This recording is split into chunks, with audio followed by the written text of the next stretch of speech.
ખેડાના લસુંદરામાં પાટીદાર દીકરીના પ્રેમ લગ્નનો વિવાદ સામે આવ્યો। પાટીદાર યુવતીએ વિડીયો બનાવીને સ્પષ્ટતા આપી। પોતાની મરજીથી લગ્ન કર્યા હોવાની યુવતીએ કબૂલાત કરી। માતાએ અગાઉ દીકરીની હત્યા થઈ હોવાની શંકા વ્યક્ત કરી હતી, ત્યારે ઘરેથી રોકડ કે દાગીના ન લઈ ગયા હોવાની પણ સ્પષ્ટતા કરી। એસપીજી અને પાટીદાર આગેવાનો દબાણ કરતા હોવાનો પણ વિડીયોમાં દાવો કરાયો। પતિ પર ખોટું પ્રેશર કરાતું હોવાની પણ યુવતીએ વિડીયોમાં રજૂઆત કરી। પરિવારના ગંભીર આક્ષેપો બાદ યુવતીએ વિડીયોથી જવાબ આપ્યો। હેરાન કરશો તો પતિની સાથે આપઘાત કરી લેવાની પણ યુવતીએ ચીમકી આપી। તો જે તેની માતાએ આક્ષેપો કર્યા હતા કે રોકડ ને દાગીના લઈને ગઈ હતી, પરંતુ તેણે સ્પષ્ટતા કરી કે કોઈ દાગીના કે રોકડ નથી લીધી। હું મારી જાતે અને મારી મરજીથી હું લગ્ન કર્યા છે। મને ખોટી રીતે હેરાન કરશો નહીં અને હું જ્યાં છું ત્યાં સલામત છું। હું મારા પતિ સાથે ખુશ છું અને હું ઘરેથી સોનું કે કંઈ રૂપિયા લાવી નથી। અને જો અમન બંનેને વધારે પડતા હેરાન કરશો તો અમે બંને આત્મહત્યા કરી લઈશું। મારું કોઈ અપહરણ થયું નથી। મારી હત્યાની પણ ખોટી વાતો વહેતી કરવામાં આવી છે અને પિયુષના સગા સંબંધી કે કોઈને ખોટા હેરાન કરવા નહીં। જો વધારે હેરાન કરશે તો અમારે બંને આત્મહત્યા કરવી પડશે અને એના જવાબદાર ખેડા જિલ્લા પોલીસ તથા એસપીજી ગ્રુપ, સરદાર ગ્રુપ, મારા પરિવાર વડા અને દિનેશ બાંભણિયા, નીરવ પટેલ, રોનક પટેલ, નિર્મલ પટેલ, બિરલ પટેલ, આ તમામ લોકોની જવાબદારી રહેશે। તો પરિવારના ગંભીર આક્ષેપો બાદ યુવતીએ વિડીયોથી જવાબ આપ્યો કે હેરાન કરશો તો પતિ સાથે આપઘાત કરી લઈશ। પાટીદાર અગ્રણી ગીતાબેન પટેલ આપણી સાથે જોડાઈ ગયા છે। ગીતાબેન, ગુજરાત ફર્સ્ટમાં આપનું સ્વાગત છે। ખેડાના લસુંદરામાં જે પાટીદાર દીકરીના પ્રેમ લગ્નનો વિવાદ હતો, હવે દીકરી સામે આવી છે। તેણે સ્પષ્ટતા કરી કે મેં મારી મરજીથી લગ્ન કર્યા છે, હું ખુશ છું, ખોટી રીતે હેરાન ના કરો નહીં તો આપઘાત કરી લઈશ। શું પ્રતિક્રિયા આપની પહેલી? ભાવિકા, જો સવાલ સૌથી મોટો એ છે કે જ્યારે પોતાના ઘરની દીકરી કે પોતાની દીકરી, એની ફેમિલી, એનો પરિવાર પોલીસ સ્ટેશનમાં કોઈ અરજી નોંધાવે છે કે એફઆઈઆર પડાવે છે કે મારી દીકરી ગુમ થઈ છે, તો સૌથી પહેલી જવાબદારી એ પોલીસની આવે છે કે કોઈ પણ સંજોગોમાં શોધખોળ કરીને એ દીકરીને પાછી આપી દેવી, અથવા તો એને કોર્ટ મેરેજ કર્યા છે એ બીજો વિષય છે। એને મેરેજ કર્યા છે તો એ દીકરી પોલીસ સ્ટેશનમાં આવીને એનું સ્ટેટમેન્ટ આપે છે ને એ રજૂઆત થાય છે। એની માતા રડી રડીને છેલ્લા 10 દિવસથી પોલીસ સ્ટેશનની અંદર કમ્પ્લેન કરી રહી છે કે મારી દીકરી ગુમ થઈ છે, મારી દીકરી ખોવાઈ ગઈ છે, કોઈ એને ઉપાડીને લઈ ગયું છે। તો સૌથી પહેલા પોલીસની, ગુજરાત પોલીસની જવાબદારી એ બને છે કે દીકરીને હાજર કરવી। પછી કાલે જ્યારે જે સ્ટેટમેન્ટ આવે છે કે એની માતા એવું કહે છે કે તમારી દીકરી પાછી જોઈતી હોય તો તમારે 25 લાખ રૂપિયા આપવા પડશે। સાથે સાથે એનો વિડીયો જોતા એવું લાગે છે કે એને દબાણપૂર્વક એને વિડીયો બનાવડાવવામાં આવ્યો છે, એને પોતે બનાવ્યો નથી। એ વિડીયામાં આપણે જોઈએ છે કે દીકરીનું બિહેવિયર, તેનો ફેસ રીડિંગ, એ જે વાંચીને લખાવડાવીને બોલાવવામાં આવ્યું હોય એવી ઘટના દેખાય છે। અને હું એવું માનું છું કે કદાચ જો એ લોકોએ પ્રેમ લગ્ન કરી લીધા હોય, કોર્ટ મેરેજ કરી લીધા હોય, તો પોલીસે એ લોકોને હાજર કરી અને એને મીડિયા અને ગુજરાત અને પોલીસ સ્ટેશનમાં એના મા બાપની સામે એમને હાજર કરી દેવા જોઈએ। આવી રમતો કર્યા કરતા ગુજરાતની અંદર આવા રોજ અસંખ્ય ઘટનાઓ બની રહી છે। અમારા વસ્ત્રાલની અંદર એક 15 વર્ષની દીકરી ભાગી ગઈ છે, એવી જ ઘટના બીજી છે જે 10 દિવસથી પોલીસ સ્ટેશનની અંદર એના મા બાપ રજૂઆત કરે છે, રડી રડીને થાકી જાય છે।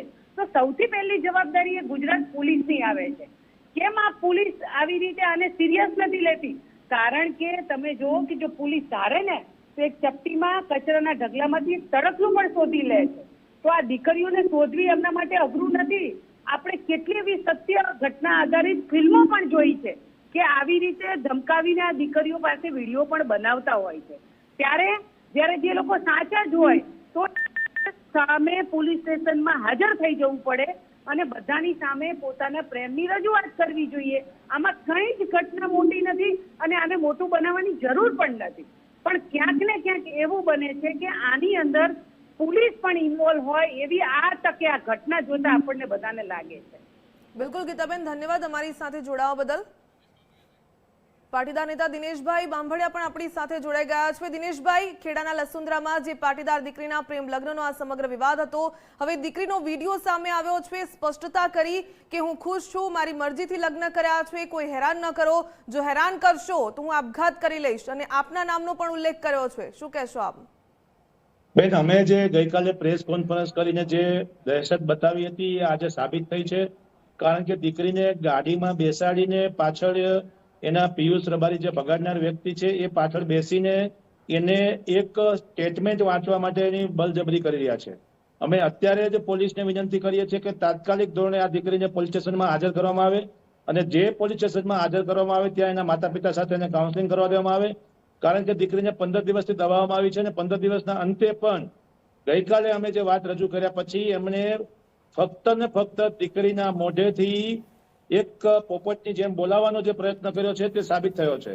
અમારે જે આક્ષેપ હતો એ આજે સંપૂર્ણપણે સાબિત થયો છે। બીજી બાબત એ છે કે આ બધું જ કરાવનાર રણછોડ રબારી ક્યાં છે? રણછોડ રબારી કેમ આ વસ્તુમાં બહાર આવતો નથી? કેમ એને ખુલ્લી આવીને વાત કરતો નથી?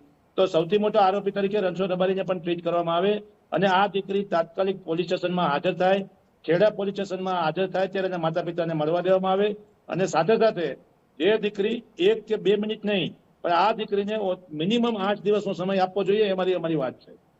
દિનેશભાઈ, જે પ્રકારે આ દીકરી બોલી રહી છે, તમને લાગી રહ્યું છે કે ક્યાંક ને ક્યાંક કંઈક દબાણ કરવામાં આવ્યું છે, તેને ફોસલાવવામાં આવી હોય?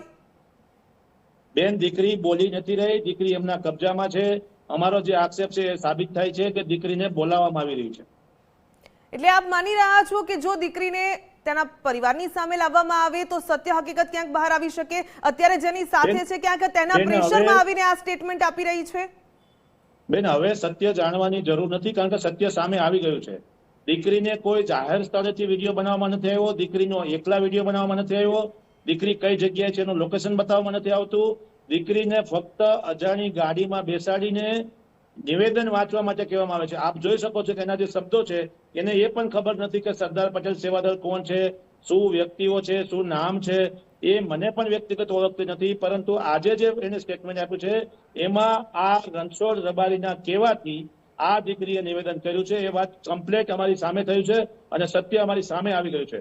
અમારી એક જ વાત છે કે દીકરી ખેડા પોલીસ સ્ટેશનમાં હાજર થાય અને એના માતા પિતા સાથે જેટલો સમયની જરૂર પડે એટલો સમય એના માતા પિતાને આપવામાં આવે।